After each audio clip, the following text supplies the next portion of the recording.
Hey guys, glad you stopped back by. So today for dessert, I decided that we would do it's probably gonna be the last pumpkin thing we do for the year, because there are a couple other things I would like to try. But we're gonna do a pumpkin earthquake cake.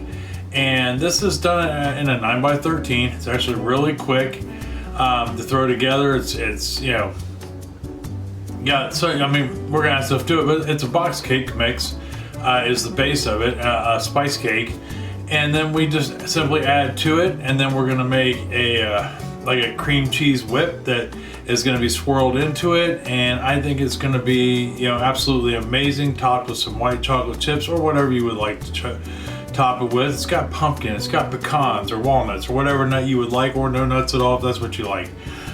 I think it is gonna be absolutely a hit. It'll definitely be something fun to have for like the family, you know, a gathering, whatever. You know, and then I was also thinking about maybe up the road doing an eggnog pie, and I still want to do that date night log that we talked about yesterday for dinner during dinner video, for the holiday month also. But I mean, we'll see how it goes. You know how that is.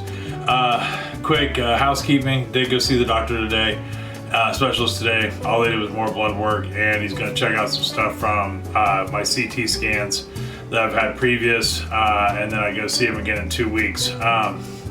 Still hasn't helped the pain any, or the annoyance, or the fatigue, but that's all right. We're getting there. We're making progress. We're moving forward. If you are new to my channel, welcome. Hope you get something out of this video. Maybe check out some of my other videos. There's a ton to choose from. And if you are returning or one of our new subscribers, welcome back and thank you. I'm so glad. You have no idea how much joy it brings me to know that, you know, you guys care enough to subscribe, to watch, that you get something out of this. We interact with comments. That means a lot to me. That's awesome. Speaking of which, don't forget to like, subscribe, share, and leave me comments. I answer and respond to every single comment. The only thing I ever ask is you keep it civil. Think before you type, right? It's okay to disagree, just think before you type. Be polite. That's the only rule we have, you know, when it comes to you know, being in our village, really. Hands down. So that being said, I will give you all your measurements and cups, tablespoons, teaspoons, along with grams and milliliters. That way, no matter who you are, where you are, you can play along, right? So let's head on down here to the counter, and we're going to go ahead and get started on this cake. All right, hold on for me 1 second. All right, so here we are down at the counter. Things we will need to do first is go ahead. We got our oven preheating to 350 degrees. Go ahead and get that started right away.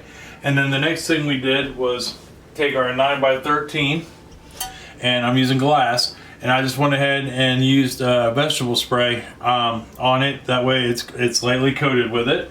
You could also use butter, shortening, whatever your preferred greasing method is. If you're using a metal 9x13, I would recommend using butter and flour. You don't want to use a spray on it. Those ones with the non-stick coating, it has a tendency to tear up that non-stick coating. The vegetable spray does. Gives it that golden sticky look. But choice is yours, right? So first thing we're going to do is we're going to put the cake itself together before we make the cream swirl that's going to go in it. And to make the cake, first thing you will need is one box mix. I got it's the spice cake mix. And in this case, it's Betty Crocker. Not that I'm sponsored by them by any means. And that was what the store had available in the spice mix. So, and I'm not always against using box mixes, but I get it. In this case, it's easier to just use that versus making a whole cake. Anyhow, I went ahead and got it in the bowl. And it's the 13 1/4 ounce, 375 gram cake mix, because they do make double batch cake mixes. I don't know why, but they do. I went ahead and got it in a large bowl, right? So to this, and we're just gonna kind of dump this all in and run with it like you would a cake, like a cake mix. I have got one 15 ounce can, 425 grams pumpkin. Do not get the pumpkin pie filling. You just want the pumpkin puree, the pure pumpkin. And we're gonna go ahead and dump that in there.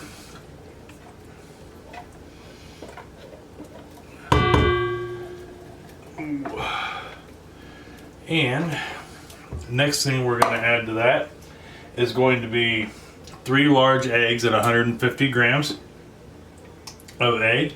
And you want this, you'll want everything to be at room temperature for sure. So after we get our eggs in there, I've got a half a cup, 110 grams of light brown sugar, and that's packed. So that way, if you're not using a scale, which I always recommend a scale, but you'll know it's 110 grams. Now this one, that's a 1 cup measuring cup. See how it looks like it's full to 1 cup? It's not. I can still push that down, and that would be packed, pushing it all the way down like that. That way you have a half a cup, or 110 grams. So scales are important. I mean, maybe not so much with cooking. I mean, I'm sure there are some things with cooking that, a scale is needed for. I use a scale for cooking because I take stuff from tablespoons, teaspoons into grams and milliliters, and it helps me on the conversion for you guys. But baking, I think it's just essential. I've learned that a gram or 2 off can make a world of difference in the texture, flavor, overall end result. Scales, I think, are very important for baking. But now that we've got that in there, we are going to put a half a cup, 120 milliliter of vegetable oil, or a non-flavored oil of your choice, whatever oil you prefer. I saw a lady using sunflower oil. I saw somebody using avocado oil on a recipe that was for chocolate cupcakes, avocado oil. So they had to have that flavor in it, but that's what they like.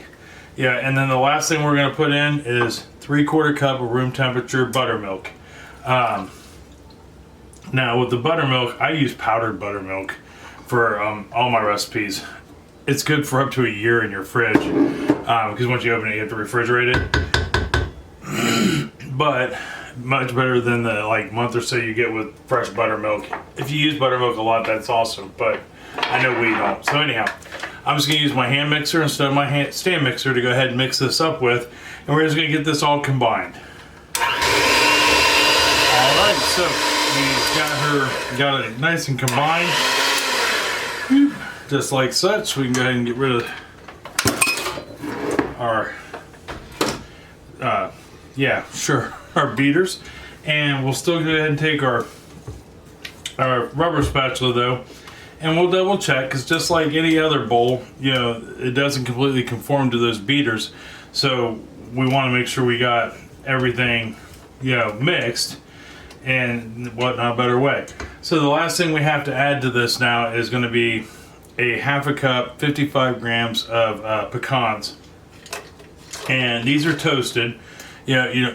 I prefer to toast mine. I think it brings out the flavor because it brings out the oil, and they are wholes, wholes and halves. And I'm just going to fold these in real quick. All right, so now we've got these folded in, and looking wonderful, right? We've got our, it looks very pumpkin-y and orange. So now we're just going to go ahead and get this batter in here, and then I am going to get the stand mixer. Well, I guess I could use the hand mixer, but I got to clean this bowl out all the same. And we can go ahead and make the cream filling, the cream cheese filling that's going to get swirled into this. Okay, so we got everything set up, cleaned up, wiped down, fresh bowl, and in our bowl we have 1 8-ounce block of room temperature cream cheese, and it's full fat. And we're going to go ahead and get this creamed up so it's nice, light, and fluffy. Alright, so we've got our cream cheese is creamed. I mean, it was already creamed before, right? It was just in block form. So we'll go ahead and get this wiped down real quick, or fold it back in so it's not all over the bowl. Just like such. Get our spatula wiped off there. So the next thing we need to throw into this is going to be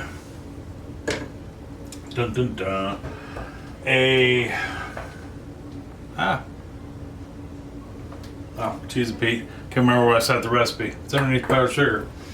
Next thing we're going to add to this is going to be a teaspoon, 1 gram of cinnamon, and 1 teaspoon, 2 grams of pumpkin spice mix. So we'll go ahead and get our cinnamon in there. Oop. Pumpkin spice mix. And then we are going to add a half a cup, 114 grams of melted butter. And you don't want it blazing hot straight out of the microwave melted, but obviously you don't want it room temperature. You'll be back to almost a solid block. But you know, just don't take it straight out of the microwave and dump it in. It might do something weird to the cream cheese. But we're gonna go ahead and get this mixed up real quick. Okay, so we've got this done up so it's nice and creamy. You can see that there. It's got a really nice color to it too. It looks really pretty. So the last thing we need to get it put in here is I've got 4 cups, 480 grams of powdered sugar, confectioner sugar, and a cup at a time. I am going to go ahead and put this in here and mix it, and we're going to mix this till it's all combined and good. Okay, so we have got our cream cheese mix here whipped, looking good, and it's, believe it or not, it smells amazing. You can really smell the pumpkin spice and the cinnamon. And yeah, as I was dumping the powdered sugar in here and focusing very hard is to not make a mess. If you've never worked with powdered sugar before, always start out on low. But I was thinking to myself, man, it's going to be really thick. Are we going to be able to, you know, get through the next few steps like this recipe wants us to? But I think we will. After you get all your powdered sugar in there, go ahead and give it a, you know, when you start to incorporate that last cup, kick it on to high once you get everything mixed in. Get a little air in there and loosen it up. Because it's, I mean, granted, it's not like syrup, you know, it's not runny by any means, but it's not super stiff either. And that's kind of important. You'll see why here in just one second. So now that we've got that done, we'll go ahead and grab our cake here, and we are going to simply take a cookie scoop like we have right here, handy dandy, like 1 tablespoon-ish cookie scoop. I've never actually seen one that's 1 tablespoon. And I'm going to go ahead and I'm just going to dollop this on top of our cake batter here. All right, we got our dollops on there, right? So the next thing the directions say to do is go ahead and swirl these in. And may actually have to put a little more dollop in there, but all I do when I swirl things in, because you can easily, when swirling, blend everything together. But I will take my knife or toothpick, and I don't know how well you can see. Okay, yeah, we're good. And I will just simply go across this way, like such. And then after that, we'll go across this way. Yeah, so we're gonna go up and down and then left to right. And I could probably add, I got a little bit left over there. And then I'll go across the center, just like such. That way I know we get a little bit going through everywhere. All right, we got her in, swirled, looking good. And yeah, it don't look bad. That lighting, the light there to your left, my right, is horrible. It's yellow. And it's tube lights, so I can't change them out yet. I don't want to change them out yet. Plus, I'm hoping, fingers crossed, we start getting into maybe the remodel after the first of the year. That's my hope, at any rate. But anyhow, so what I'm going to do now is I'm going to go ahead and put this in the oven, and then we can talk about how long to bake this for. Okay, so I lied. I want to put it in the oven and remembered we forgot one ingredient: white chocolate chips. We have to sprinkle these on the top, and it is 1 cup, 150 grams. 1 cup, 155 grams is what we are looking for here. But we got to put these on top. Now I'll get it in the oven and we can talk about how long to bake it for. Okay, we got her in the oven. So we're gonna bake this at our 350 degrees, and we're gonna do that for about 40-45 minutes. And we will look for the same things we look for with any other cake, toothpick wise.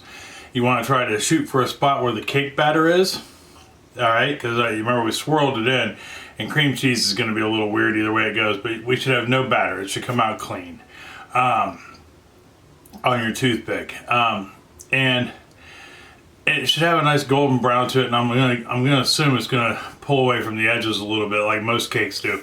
But I know for sure the toothpick test is the thing. That's what it said in the recipe. Was the only test it said to check for was toothpick should come out clean. So I'm going to go ahead and let this bake, and when it comes out, we will take a look at it, test it, see what to look for, and then talk about how long to let it cool down before we serve. All right, I will see you here in just a second.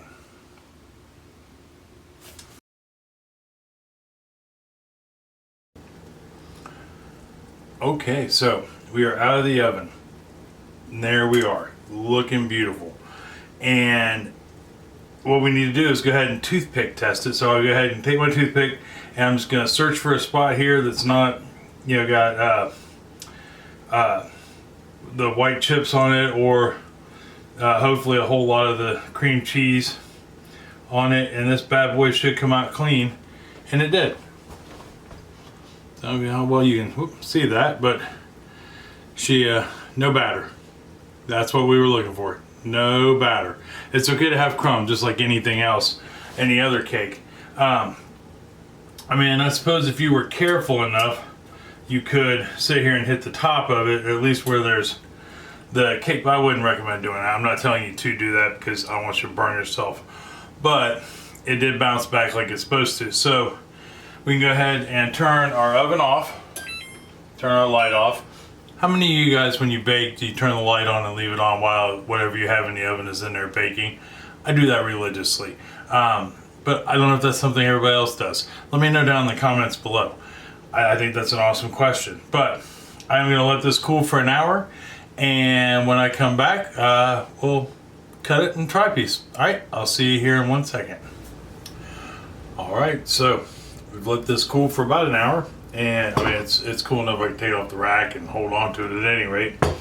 And I have found when you use glass versus metal, glass has a tendency to cool quicker also, but you want to go at least an hour before you go digging into this. That was a recommendation by the recipe, by the way, not so much my recommendation, but the recipe said that. So now all I have to do is cut this piece and give this a try, which I think is going to be awesome sauce. Alright, so we got this piece cut, and here is what we look like. Let me look over here, make sure we got that. Definitely looks like an earthquake. Still a little warm, a little ooey gooey with the cream cheese and the white chocolate chips, but that's alright, I don't care. It smells wonderful. We're gonna give it a try. What do you say? Yeah, I think we should. First bite.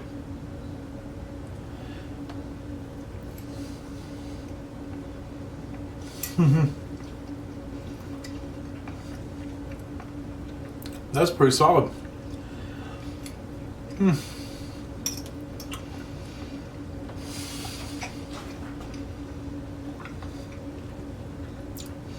That's really good. So it almost has the consistency of a pumpkin pie, but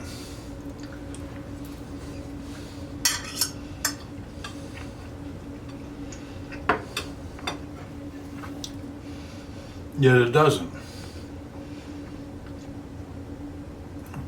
Part of it is very cake-like. Part of it is very, I'm sure that's part of the earthquake name, but it is. It's very kind of like cake brownie-like versus a lava cake. And I'm sure that's the cream cheese mix and all that in the butter. hitting all that up, so it gives it that kind of creamy pie mixed with cake, mixed with brownie. Either way it goes, that is ooey gooey good, and I highly recommend making one of these. It wasn't hard. It wasn't hard at all. And it went relatively quick, right? You know, a couple minutes to put everything together. Didn't really have to dirty any dishes. Didn't have to get the stand mixer out. That would definitely feed a crowd. That'd be a good gathering cake. For Christmas party. That would be fun. But yeah. Give that a try. Let me know if you do. You won't be disappointed in that at all. Not at all. That was really good. Or if there's a type of earthquake cake you guys like or make, let us know down in the comments below. Yeah, because I'm sure there's more than just the pumpkin earthquake cake. I'm sure there's probably a chocolate one, things of that nature. Or if you'd like to see me try to do some more of those. Whatever floats your fancy. You know, if you guys ever have any ideas for something you would like to see me do, let me know and I will try my best to get them on here.